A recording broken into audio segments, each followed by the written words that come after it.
আৰু ইফালে গোলাঘাটত মৰ্মিতা মিত্ৰক বৰ্জন কৰিছে বিহু সন্মিলনীয়ে। মৰ্মিতাৰ অনুষ্ঠান বাতিল কৰিছে গোলাঘাট কেন্দ্ৰীয় ৰঙালী বিহুৰ। 30 এপ্ৰিলৰ বাবে চুক্তিবদ্ধ কৰিছিল মৰ্মিতা মিত্ৰক। জুবিনৰ গীত বিকৃত কৰাৰ পাছতে কঠোৰ সিদ্ধান্ত গ্ৰহণ কৰিছে। সংবাদ মেলযোগে বৰ্জনৰ কথা ইতিমধ্যে ঘোষণা কৰিছে বিহু সন্মিলনীয়ে। 30 এপ্ৰিলত আচুৰ্য আৰু দীপান্বিতাৰ সংগীতানুষ্ঠান, কিন্তু তাৰ পূৰ্বে মৰ্মিতা মিত্ৰক বৰ্জন কৰিছে। কেন্দ্ৰীয় ৰঙালী বিহু সন্মিলনৰ তৰফৰ পৰা আমি সকলোলৈকে ৰঙালী বিহুৰ শুভেচ্ছা জ্ঞাপন কৰিছোঁ। আজি গোলাঘাট কেন্দ্ৰীয় ৰঙালী বিহু সন্মিলনৰ তৰফৰ পৰা এই সংবাদ মেলখন আয়োজন কৰা হৈছে। আমাৰ 65 সংখ্যক গোলাঘাট কেন্দ্ৰীয় ৰঙালী বিহু সন্মিলনৰ কাৰ্যসূচী সম্পৰ্কত অৱগত কৰিবৰ কাৰণে অহা 28, 29 আৰু 30 এপ্ৰিল তাৰিখে 65 সংখ্যক গোলাঘাট কেন্দ্ৰীয় ৰঙালী বিহু সন্মিলন অনুষ্ঠিত হ'ব। আৰু তিনিদিনীয়াকৈ পূৰ্বৰ দৰেই বৰ্ণাঢ্য কাৰ্যসূচীয়ে এই অনুষ্ঠান আয়োজন কৰা হৈছে। প্ৰদৰ্শন ভিত্তিত বৰবিহুৱতী প্ৰতিযোগিতাৰ পৰা আৰম্ভ কৰি হুঁচৰি প্ৰতিযোগিতালৈ প্ৰথম দিনাই বৰ্ণাঢ্য সাংস্কৃতিক শোভাযাত্ৰাৰ আয়োজন কৰা হৈছে। আৰু এই শোভাযাত্ৰা উদ্বোধন কৰিব সুদৰ্শন ছাত্ৰ সন্থাৰ সন্মানীয় সম্পাদক সমীৰণ ফুকনে। বিভিন্ন কাৰ্যসূচীৰ লগতে শেষৰ দিনা সাংস্কৃতিক অনুষ্ঠানো আয়োজন কৰা হৈছে।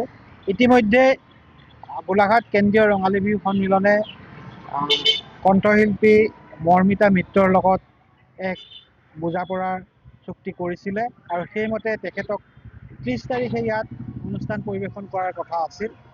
আমি শেহতীয়া পৰিস্থিতিৰ প্ৰতি লক্ষ্য ৰাখি বিশেষকৈ আমাৰ সকলোৰে বুকুৰ আপোন অসমীয়াৰ সাৰ্থক জুবিন গাৰ্গৰ কিছুসংখ্যক গান তেওঁ অলপ বিকৃতভাৱে পৰিৱেশন কৰাৰ পৰিপ্ৰেক্ষিতত আজি গোলাঘাট কেন্দ্ৰীয় ৰঙালী বিহু সন্মিলনৰ কৰ্ণধাৰ সমিতিৰ এখন সভা আমাৰ অনুষ্ঠিত হয়। আৰু সেই সভাত আমি সিদ্ধান্ত গ্ৰহণ কৰোঁ যে আমি আগন্তুক 65 সংখ্যক গোলাঘাট কেন্দ্ৰীয় ৰঙালী বিহু সন্মিলনৰ যি সাংস্কৃতিক অনুষ্ঠান, সেই সাংস্কৃতিক অনুষ্ঠানলৈ বিশিষ্ট শিল্পী হিচাপে নিমন্ত্ৰণ কৰা মৰ্মিতা মিত্ৰক আমি বাতিল কৰিছোঁ। আৰু তাৰ সলনি আমি এইবাৰ আৰু ইফালে গোলাঘাটত মৰ্মিতা মিত্ৰক বৰ্জন কৰিছে বিহু সন্মিলনীয়ে। মৰ্মিতাৰ অনুষ্ঠান বাতিল কৰিছে গোলাঘাট কেন্দ্ৰীয় ৰঙালী বিহুৰ। 30 এপ্ৰিলৰ বাবে চুক্তিবদ্ধ কৰিছিল মৰ্মিতা মিত্ৰক। জুবিনৰ গীত বিকৃত কৰাৰ পাছতে কঠোৰ সিদ্ধান্ত গ্ৰহণ কৰিছে। সংবাদ মেলযোগে বৰ্জনৰ কথা ইতিমধ্যে ঘোষণা কৰিছে বিহু সন্মিলনীয়ে। 30 এপ্ৰিলত আচুৰ্য আৰু দীপান্বিতাৰ সংগীতানুষ্ঠান, কিন্তু তাৰ পূৰ্বে মৰ্মিতা মিত্ৰক বৰ্জন কৰিছে। কেন্দ্ৰীয় ৰঙালী বিহু সন্মিলনৰ তৰফৰ পৰা আমি সকলোলৈকে ৰঙালী বিহুৰ শুভেচ্ছা জ্ঞাপন কৰিছোঁ। আজি গোলাঘাট কেন্দ্ৰীয় ৰঙালী বিহু সন্মিলনৰ তৰফৰ পৰা এই সংবাদ মেলখন আয়োজন কৰা হৈছে। আমাৰ 65 সংখ্যক গোলাঘাট কেন্দ্ৰীয় ৰঙালী বিহু সন্মিলনৰ কাৰ্যসূচী সম্পৰ্কত অৱগত কৰিবৰ কাৰণে অহা 28, 29 আৰু 30 এপ্ৰিল তাৰিখে 65 সংখ্যক গোলাঘাট কেন্দ্ৰীয় ৰঙালী বিহু সন্মিলন অনুষ্ঠিত হ'ব।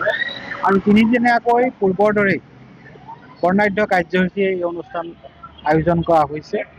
প্ৰদৰ্শন ভিত্তিত বৰবিহুৱতী প্ৰতিযোগিতাৰ পৰা আৰম্ভ কৰি হুঁচৰি প্ৰতিযোগিতালৈ প্ৰথম দিনাই বৰ্ণাঢ্য সাংস্কৃতিক শোভাযাত্ৰাৰ আয়োজন কৰা হৈছে।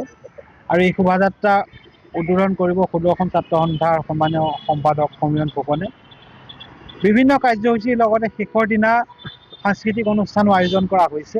ইতিমধ্যে গোলাঘাট কেন্দ্ৰীয় ৰঙালী বিহু সন্মিলনে কণ্ঠশিল্পী মৰ্মিতা মিত্ৰৰ লগত এক বুজাপৰাৰ চুক্তি কৰিছিলে আৰু সেইমতে তেখেতক 30 তাৰিখে ইয়াত অনুষ্ঠান পৰিৱেশন কৰাৰ কথা আছিল।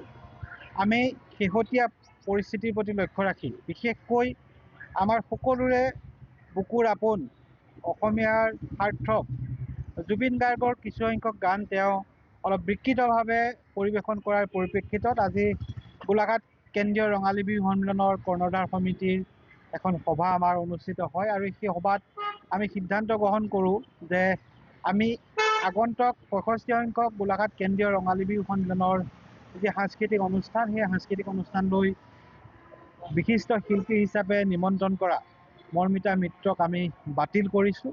আৰু তাৰ সলনি আমি এইবাৰ